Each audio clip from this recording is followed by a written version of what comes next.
নমস্কাৰ, আপোনালোকক এক্সাম ক্ৰেকাৰলৈ স্বাগতম জনাইছোঁ। আজি আমি এই ক্লাছটোৰ জৰিয়তে বাতৰি কাকতত আহি থকা ইম্পৰ্টেণ্ট আৰ্টিকল কিছুমান ডিছকাছ কৰিম। যেনে প্ৰথমটো আৰ্টিকল হৈছে ইলেকশ্যন কমিশ্যন আৰু ইলেকশ্যন কমিশ্যনে কণ্ডাক্ট কৰা ইলেকশ্যনৰ জৰিয়তে হোৱা economic growth, source Assam Tribune, criminalisation of politics, Mahavir Jayanti, cholera vaccine, এই গোটেইখিনি আজি আমি এই ক্লাছটোৰ জৰিয়তে বিতংভাৱে আলোচনা কৰিম। আছাম ট্ৰিবিউনত এটা এডিটৰিয়েল আহিছিলে, minting money amid dens of democracy বুলি। ইয়াত যোনটো ডেন্স অফ ডেমক্ৰেচি শব্দটো আছে তাৰ অন্তৰ্নিহিত অৰ্থটো হৈছে ইলেকশ্যন। ইলেকশ্যনৰ সময়ত লেখকে ক'ব বিচাৰিছে যে ইলেকশ্যনৰ সময়ত আমাৰ দেশত এনেকুৱা কিছুমান ছেক্টৰ আছে যোনবিলাকে বিশেষভাৱে অৰ্থনৈতিক লাভালাভৰ সন্মুখীন হয় বা তেওঁলোক অৰ্থনৈতিকভাৱে লাভ হয়, ইকনমিক গ্ৰোথ হয়। তো এইখিনিকে আমি আজি এই ক্লাছটোৰ জৰিয়তে বিশ্লেষণ কৰিম। তো এই এডিটৰিয়েলটোৰ ভিতৰলৈ সোমাই যোৱাৰ আগতে আমি প্ৰথমতে জানিব লাগিব যে ইনক্লুচিভ গ্ৰোথ ইয়াৰ অৰ্থটো কি। চাওক, ইনক্লুচিভ গ্ৰোথ এটা প্ৰচেছ হয়, যোনটো প্ৰচেছত সমাজৰ সকলো ছেগমেণ্টৰ বাবে বেনিফিটবিলাক ইকুৱেলি ডিষ্ট্ৰিবিউশ্যন হৈ থাকে। মই যদি সাধাৰণ অৰ্থত ক'বলৈ যাওঁ, আমাৰ দেশত কোনোবা এজন পুঁজিপতিৰ গ্ৰোথ হোৱা সেইটো কেতিয়াও ইনক্লুচিভ গ্ৰোথ নহয়, তাক কোৱা হ'ব এক্সক্লুচিভ গ্ৰোথ, কোনোবা এজনৰ যদি গ্ৰোথ হয়। আৰু আমাৰ সমাজত যদি all section of the societies, ধনী হওক, দুখীয়া হওক, পুৰুষ হওক, মহিলাই হওক, কৃষিৰ লগত জড়িত হওক, ছাৰ্ভিচৰ লগত জড়িত হওক, উদ্যোগপতিয়ে হওক, সকলোৰে যদি বিকাশ হয় আৰু সকলোৱে এই বিকাশৰ বাবে পোৱা সুবিধাবিলাকৰ যদি সমান বিতৰণ লাভ কৰিবলৈ সক্ষম হয় বা ইকুইটেবল ডিষ্ট্ৰিবিউশ্যন হয়, তেতিয়াহ'লে সেই বিকাশক কি বুলি কোৱা হ'ব? ইনক্লুচিভ গ্ৰোথ বুলি কোৱা হ'ব। এতিয়া ইলেকশ্যন কমিশ্যন অফ ইণ্ডিয়াই কণ্ডাক্ট কৰা ইলেকশ্যনত কিছুমান ইনক্লুচিভ গ্ৰোথৰ চিনেৰিও দেখা পোৱা গ'ল। তো কেনেকৈ দেখা পোৱা গ'ল এইখিনিকে লেখকে ইয়াত আলোচনা কৰিছে। তাৰ আগতে মই কথা এটা কৈ দিওঁ যে ইয়াত উল্লেখ আছে এই এডিটৰিয়েলটোত যে এইবাৰ ইলেকশ্যন কমিশ্যন অফ ইণ্ডিয়াই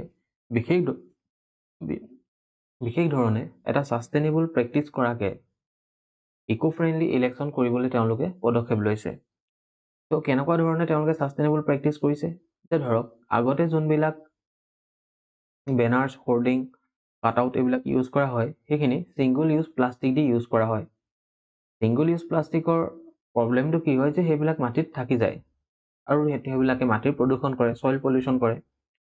কিন্তু বৰ্তমান কি কৰা হৈছে, ইলেকশ্যন কমিশ্যন অফ ইণ্ডিয়াই এই ছিংগল ইউজ প্লাষ্টিকৰ পৰা বা তাক ব্যৱহাৰ নকৰি কিছুমান কম্পজিটেবল প্লাষ্টিক ব্যৱহাৰ কৰা হৈছে, নেচাৰেল ফেব্ৰিক ব্যৱহাৰ কৰা হৈছে আৰু ৰিচাইকেল পেপাৰ ব্যৱহাৰ কৰা হৈছে, যোনবিলাক সিহঁতৰ অৰ্গেনিক ফৰ্মৰ মানে একেবাৰে স্মলেষ্ট অৰ্গেনিক ফৰ্মলৈ যোনবিলাক অতি সহজে কনভাৰ্ট হ'ব পাৰে। ইয়াৰোপৰি ইলেকশ্যন কমিশ্যন অফ ইণ্ডিয়াৰ এই যি বায়'ডিগ্ৰেডেবল মেটেৰিয়েল বা ইকো ফ্ৰেণ্ডলি মেনাৰত ইলেকশ্যন কৰাৰ যি পৰিকল্পনা, তাক ইলেকশ্যন খেলা পাৰ্টিবিলাকো সমৰ্থন কৰা দেখা গৈছে। কেনেকৈ? যে এইবাৰ ইলেকশ্যনত যি ভাৰতীয় দলসমূহ আছে বা ৰাষ্ট্ৰীয় দলসমূহ আছে, সিহঁতি যোনবিলাক পতাকা ইউজ কৰিছে বা অন্যান্য ধৰণৰ নেতাসকলে যি শাৰী বা ড্ৰেছ বা স্কাৰ্ফছ ইউজ কৰিছে, এইবিলাকো maximum cotton fabric, khadi, silk এইবিলাক দিয়ে বনোৱা দেখা গৈছে। আৰু ইয়াৰ ফলত কাৰ গ্ৰোথ হোৱা দেখা গৈছে বা ইয়াৰ ফলত কোন এম্পাৱাৰ্ড হোৱা দেখা গৈছে? যোনখিনি কাপোৰৰ মিলছ আছে, ক্লথ মিল আছে, সেইবিলাকৰ এম্পাৱাৰমেণ্ট হৈছে। কাৰণ ডিমাণ্ডটো হৈছে, কাৰণ যেতিয়া এইবিলাকৰ কটনৰ যেতিয়া ডিমাণ্ড হৈছে, অবভিয়াছলি তেতিয়া ক্লথ মিলৰ প্ৰডাকশ্যন বাঢ়িব আৰু ক্লথ মিলৰ প্ৰডাকশ্যন বঢ়াৰ লগে লগে ক্লথ মিলবিলাকৰ অৰ্থনৈতিকভাৱে লাভালাভ হ'ব। আৰু তাৰ লগে লগে কটন ৱেভিং machine, sewing machine, needle machine এইবিলাকৰ বজাৰত ডিমাণ্ড বৃদ্ধি পাইছে। ইলেকশ্যনৰ সময়ত আটাইতকৈ গুৰুত্বপূৰ্ণ বা ইম্পৰ্টেণ্ট বস্তু হৈ পৰে কিছুমান ইলেক্ট্ৰনিক টুল, যেনে এইটো হৈছে যেনে টেলিপ্ৰম্পটাৰ, মাইক, কেমেৰাজ, ভিডিঅ' কৰিবলৈ ৱায়াৰ্ছ আছে, বাল্ব, লেপটপ, এই সকলোখিনি কি হৈছে যে বহুত বেছি ডিমাণ্ড হৈ পৰে ইলেকশ্যনৰ সময়ত। গতিকে এই ইলেক্ট্ৰনিক টুলবোৰ নিৰ্মাণ কৰা কোম্পানীবিলাকৰো কি হৈছে, প্ৰডাকশ্যন বঢ়াব লগা হয় আৰু এই ইলেকশ্যনৰ বাবে এই যি ইলেক্ট্ৰনিক টুল মেনুফেকচাৰিং কোম্পানীজ আছে, সিহঁতৰো কি হৈছে, অৰ্থনৈতিক লাভালাভ হোৱা দেখা যায়। 3 নম্বৰ পইণ্টটো ইয়াত লেখকে ক'ব বিচাৰিছে যে থ্ৰিভিং ইকনমি বিশেষভাৱে প্ৰগতি দেখা যায়। কোনবোৰ থ্ৰিভিং ইকনমি? যেনে ধৰক প্ৰিণ্টিং বিজনেছৰ লগত জড়িতসকল, প্ৰিণ্টিং বিজনেছত থকাসকলে বিভিন্ন ধৰণৰ ৱাল, ৰাস্তা, বা ইলেক্ট্ৰিক পোষ্ট এইবিলাক ডেকৰেটেড কৰে বাই ভেৰিয়াছ কেম্পেইন, যেনে নেশ্যন ফাৰ্ষ্ট ভোট মাষ্ট, এনেকুৱা ধৰণৰ কেম্পেইনে সেইবিলাক ডেকৰেটেড কৰে। আৰু ইয়াৰ জৰিয়তে লষ্ট অফ বা thousands of the printing business সিহঁতৰ কি হোৱা দেখা যায় যে আপলিফমেণ্ট বা চাৰ্জ হোৱা দেখা যায়। Economic benefit for the flower grower, যোনখিনি মানুহে ফুলৰ ব্যৱসায় কৰে তেওঁলোকৰো কি হৈছে যে বিশেষ লাভালাভ হোৱা দেখা যায়। ফুলৰ ডিমাণ্ড এই সময়ত বহুত বেছি বৃদ্ধি পায়, কাৰণ আপোনালোকে জানেই যে ইলেকশ্যনত আটাইতকৈ বেছি যদি ব্যৱহাৰ হয় এই ফুলবিলাক, এই নেতাসকলক ফুলবিলাকে পিন্ধোৱা হয়। এতিয়া চাওক, অকল ফুলৰ ব্যৱসায় বা ইলেক্ট্ৰনিক টুলছ এনেকুৱা নহয়, এই সময়ছোৱাত বা ইলেকশ্যনৰ সময়ছোৱাত কিছুমান ইঞ্জিনিয়াৰিং ৱৰ্কশ্বপৰ ডিমাণ্ড বা কিছুমান ইঞ্জিনিয়াৰিং ৱৰ্কশ্বপ বিশেষভাৱে অৰ্থনৈতিকভাৱে লাভালাভ হোৱা দেখা যায়। কিয় ইঞ্জিনিয়াৰিং ৱৰ্কশ্বপৰ ডিমাণ্ড দেখা যায়? কাৰণ এই সময়ত নেতাসকলে কেম্পেইন কৰি থাকোঁতে তেওঁলোকক কিছুমান স্পেচিয়েল ছিকিউৰিটি মেজাৰ্ছ ল'ব লগা হয় তেওঁলোকৰ বাবে, নেতাসকলৰ বাবে ছিকিউৰিটি মেজাৰ্ছ, যেনে বুলেট প্ৰুফ গ্লাছ থকা ব্লাষ্ট ৰেজিষ্টেঞ্চ ড'ৰ্ছ লাগে বা এক্সপ্ল'চিভ ৰেজিষ্টেঞ্চ ফুৱেল টেংক লাগে, কাৰণ তেওঁলোকৰ ওপৰত কোনোবাই এটেক কৰি দিব পাৰে। তো সেইবিলাকৰ ডিমাণ্ড যেতিয়া বাঢ়ি যাব, বুলেট প্ৰুফ গ্লাছৰ যেতিয়া ডিমাণ্ড বাঢ়ি যাব, তেতিয়াহ'লে ৱৰ্কশ্বপ ইঞ্জিনিয়াৰিং ৱৰ্কশ্বপবিলাকৰো প্ৰডাকশ্যন বাঢ়িব আৰু ফলত তেওঁলোকৰ কি হ'ব, লাভালাভ হ'ব। ইয়াৰ উপৰি এভিয়েশ্যন কোম্পানীবিলাকৰ বিশেষভাৱে লাভ হোৱা দেখা যায়। কেনেকৈ? কাৰণ ৰিলিজবিলাকত নেতাসকলে এটা ৰেলীৰ পৰা আন এটা ৰেলীলৈ যাবৰ বাবে বিভিন্ন ধৰণৰ ফ্লাইট বা হেলিকপ্টাৰ এইবিলাক বুক কৰে। ইয়াৰ ফলত এভিয়েশ্যন কোম্পানীবিলাকৰো লাভালাভ হোৱা দেখা যায়। ইয়াৰ উপৰি অন্যান্য ছেক্টৰ যেনে টেণ্টৱালা, অডিঅ' কণ্ট্ৰেক্টৰ, এই সকলোখিনিৰে কি হৈছে লৈ মেলি এই ইলেকশ্যনৰ জৰিয়তে এটা ইনক্লুচিভ গ্ৰ'থ দেখা যায়। গতিকে লেখকে ইয়াত এই আৰ্টিকলটোৰ জৰিয়তে এইটোকে ক'ব বিচাৰিছে যে কেনেদৰে ইলেকশ্যনৰ জৰিয়তে এখন ছ'চাইটিৰ বেলেগ বেলেগ ছেগমেণ্টৰ লাভালাভ হোৱা দেখা গ'ল। এতিয়া ইয়াৰ ওপৰত ভিত্তি কৰি ইনক্লুচিভ গ্ৰ'থৰ ওপৰত এটা প্ৰশ্ন দিয়া হৈছে, এইটো আপোনালোকে কৰিবলৈ চেষ্টা কৰিব। And the next topic is criminalisation of politics. এই টপিকলৈ যোৱাৰ আগতে মই এটা সৰু ঘোষণা এটা কৰি ল'ব বিচাৰিছোঁ যে এক্সাম ক্ৰেকাৰে 6 মে'ৰ পৰা ADR-ৰ বাবে নতুনকৈ এটা বেটছ আৰম্ভ কৰিব। ইয়াৰ উপৰি অলৰেডি দুটাকৈ বেটছ চলি আছে, এটা হৈছে CDPOৰ বাবে আৰু আনটো হৈছে আছাম টেট এণ্ড ৰিক্ৰুটমেণ্টৰ বাবে। আছাম টেট এণ্ড ৰিক্ৰুটমেণ্টৰ বাবে কোনোবাই যদি বিশেষকৈ যদি অকল পেডাগজিক্স বিষয়টো ল'ব বিচাৰে, তেতিয়াহ'লেও তেওঁলোকৰ বাবে এটা বেটছ তেওঁলোকৰ বাবেও উপলব্ধ আছে। এতিয়া এই গোটেইখিনিতে ADR-ৰ বাবে হ'বলগীয়া কৰ্চটোতে হওক বা ইয়াতে হওক, CDPOতে হওক, সকলোখিনিতে এটা কম্প্ৰিহেনচিভ মেনাৰত গোটেই চিলেবাছখিনি কভাৰ কৰা হ'ব। আৰু যদি কোনোবা ইণ্টাৰেষ্টেড আছে এই কৰ্চকেইটাত ইনৰোল কৰিবৰ বাবে, তেতিয়াহ'লে তেওঁলোকে এই নম্বৰটোত মেছেজ কৰিব পাৰে। এতিয়া চাওক, নেক্সট টপিকটো হৈছে ক্ৰিমিনেলাইজেশ্যন অফ পলিটিক্স। ক্ৰিমিনেলাইজেশ্যন অফ পলিটিক্সৰ মিনিংটো কি? যে পলিটিকেল এৰেনা বা পলিটিকেল ৰণক্ষেত্ৰত এনেকুৱা এজন মানুহৰ ইনভলভমেণ্ট হোৱা যোনজন মানুহৰ ক্ৰিমিনেল ৰেকৰ্ড আছে। ক্ৰিমিনেল ৰেকৰ্ড থকা মানুহ এজনৰ ইনভলভ হোৱাকে কি বুলি কোৱা হ'ব?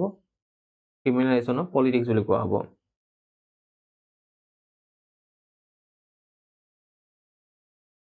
আৰু এইটো কিয় অফেন হোৱা দেখা গৈছে? কাৰণ যি সম্পৰ্ক পলিটিচিয়ান আৰু ক্ৰিমিনেলৰ মাজত সম্পৰ্ক আছে তাৰ বাবে দেখা গৈছে। এতিয়া ইয়াত এটা ডাটা দিয়া আছে, সেই ডাটাটোৰ পৰা আপোনালোকে গম পাব যে কিদৰে প্ৰত্যেকটো ইলেকশ্যনৰ পাছতেই ক্ৰিমিনেলৰ সংখ্যাটো, মানে ক্ৰিমিনেল কেছ থকা, তেওঁলোকে ক্ৰিমিনেল হয় নে নহয় এতিয়ালৈকে প্ৰুভ নহয়, কিন্তু ক্ৰিমিনেল কেছ থকা MP বা MLAৰ সংখ্যা দিনক দিনে বৃদ্ধি পাইছে। চাওক, ADR এটা ডাটা হয়, ADR-ৰ এছ'চিয়েশ্যন অফ ডেম'ক্ৰেটিক ৰিফৰ্ম। তো কি কোৱা হৈছে যে যি 16 নম্বৰ লোকসভা আছে, এই 16 নম্বৰ লোকসভাত 2014 চনৰ ইলেকশ্যনৰ কথা কোৱা হৈছে। 186 জন আউট অফ 541, ডেট ইজ 34% সাংসদৰ ওপৰতে কি আছিলে? ক্ৰিমিনেল কেছ আছিলে। আৰু 2009 চনত তাৰ শতাংশটো 30% আছিলে। তো 2009 চনত 30% MPৰ ওপৰত কি আছিলে? ক্ৰিমিনেল কেছ আছিলে। আৰু 2014 চনত 34% MPৰ ওপৰত কি আছিলে? ক্ৰিমিনেল কেছ আছিলে। তো দিনক দিনে কি হৈছে যে ক্ৰিমিনেলাইজেশ্যন অফ পলিটিক্স দিনক দিনে বৃদ্ধি পোৱা দেখা গৈছে। তো ইয়াৰ মুখ্য কাৰণটো কি? প্ৰধান কাৰণটো এইকেইটাতো আপোনালোকে জানেই, বেছিকেইটা, যে মাচেল পাৱাৰ, মনি পাৱাৰ।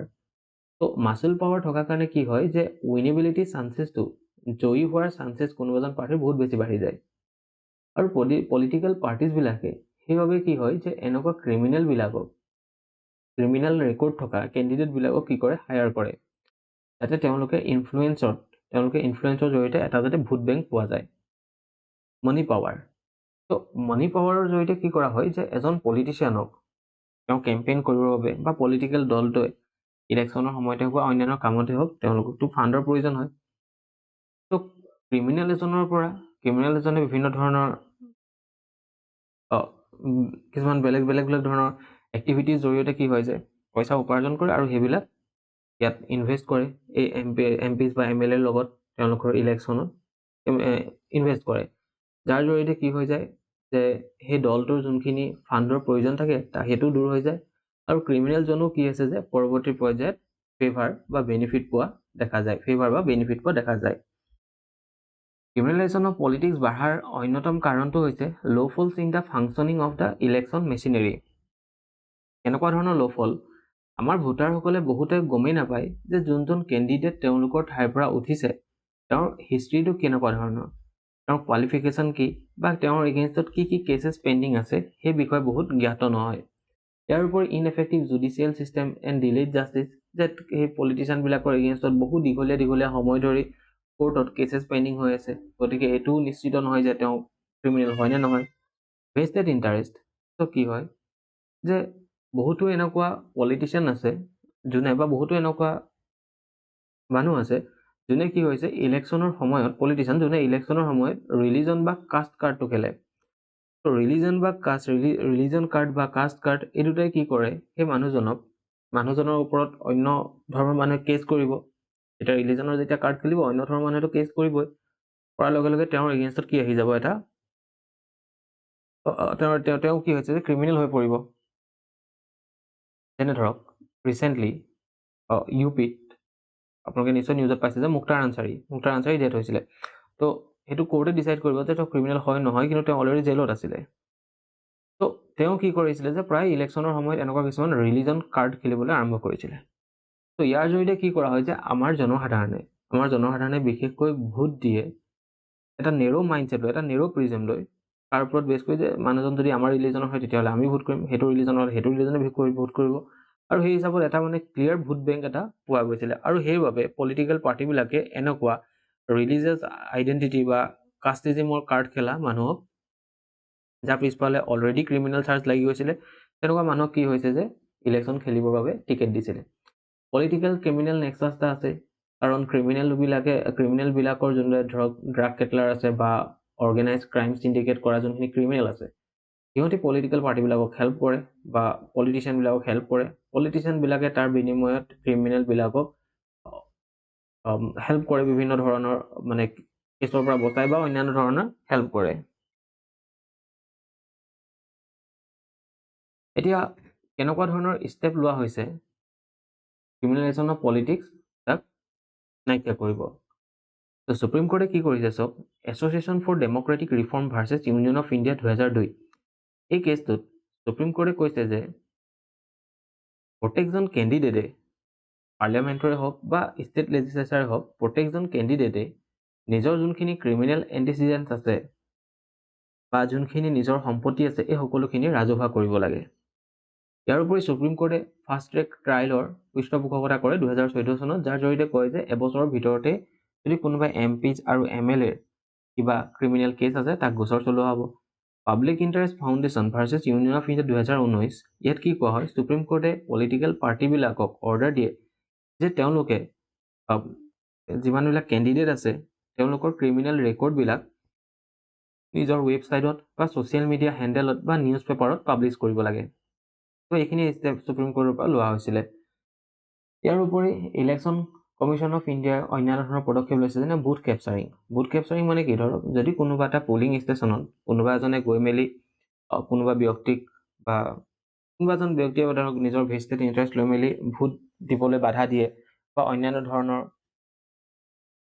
ধৰক বুথ কেপচাৰ কৰিবলৈ চেষ্টা কৰে তো তাক তেতিয়া সেই পলিং ষ্টেচনটোক মানে ভোট দিয়াটো এডজৰ্ণ কৰিব পাৰে ইলেকশ্যন কমিশ্যন অফ ইণ্ডিয়াই আৰু কি কৰিব পাৰে যে booth capturing includes seizure and taking position of the polling station seizure কৰিব পাৰে polling station and threatening and preventing any elector from going to polling station কেতিয়া কৰিব যদিহে কোনো ব্যক্তিয়ে অন্য এজন ব্যক্তিক যদি প্ৰিভেণ্ট কৰে, কোনো ইলেক্টৰক যদি কোনো ভোটদাতাক যদি প্ৰিভেণ্ট কৰে to going the polling station, তাক কি বুলি কোৱা হ'ব? ভোট কেপচাৰিং বুলি কোৱা হ'ব।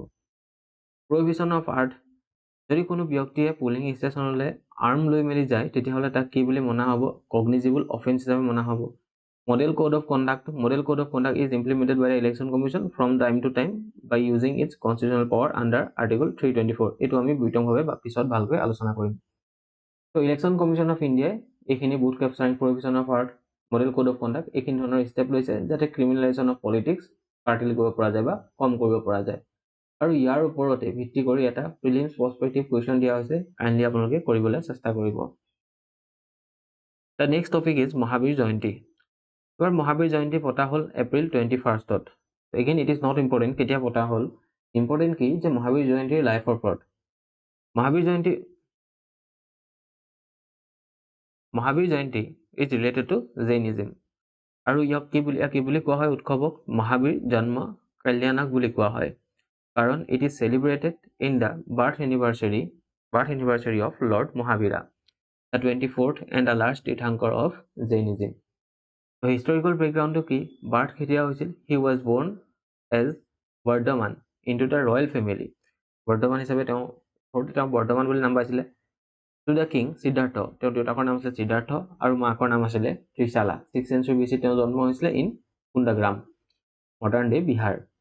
তেওঁৰ জীৱনৰ সৈতে এটা চিম্বল জড়িত হৈ আছে, সেইটো হৈছে লায়ন। আৰু এটা কথা মনত ৰাখিব, তেওঁ 24 তীৰ্থাংকৰ বা একেবাৰে লাষ্ট তীৰ্থাংকৰ আছিলে।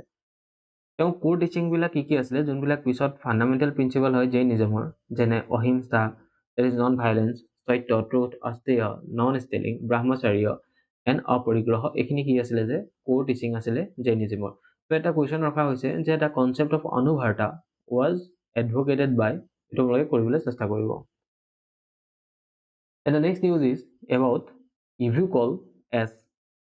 World Health Organization কি কৰা হয় যে prequalified a new oral vaccine for cholera, তাৰ নামটো হৈছে ইভুকল। তো এক্সামত এইটো ডাইৰেক্ট আহিব পাৰে যে Euvichol is related to what?